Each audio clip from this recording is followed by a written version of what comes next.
জীবনের বারাণসী, এটা আমার গ্রামেরই কথা। সেই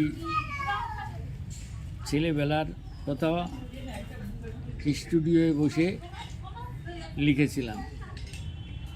তারই মাঝে মন যে আমার উদাস হয়ে যায়, পল্লীর নীর ছায়াসনবীর জীবনের প্রথম প্রভাত দেখানো আঙিনায়।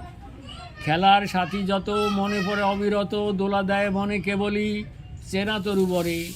সকাল সন্ধ্যা কেটেছে যাদের নিয়ে আম জাম তেঁতুলের বৃক্ষে চড়ে। কাকচিল হেরিলে কেবলই মনে পড়ে মাছ ধরিবার কথা। কতদিন যে গিয়েছি পালিয়ে স্কুল, ওলো খালই নিয়ে সেতা। নষ্টচন্দ্র উপলক্ষে বন্ধুদের নিয়ে শশা ডাব আখ রাতে খেয়েছি চুরি করে। ঘাসি সারিনীর কুলো পেটানোর শব্দ এখনও বাজে হৃদয় পড়ে।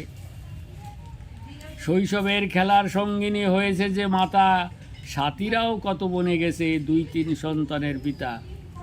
এক কাকে কলস অপর কাকে সন্তান, জল আনিবার তরে চলে বঙ্গদুহিতা জীর্ণ বস্ত্রে উল্লাসিত অন্তরে। বসি স্টুডিও প্রাঙ্গণ, ভাবি আমি অনুক্ষণ হারাধন দিনের সেই কথা।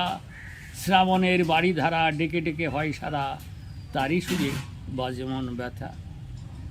1382 মেটিয়া বাজার স্টুডিও প্রাঙ্গণ।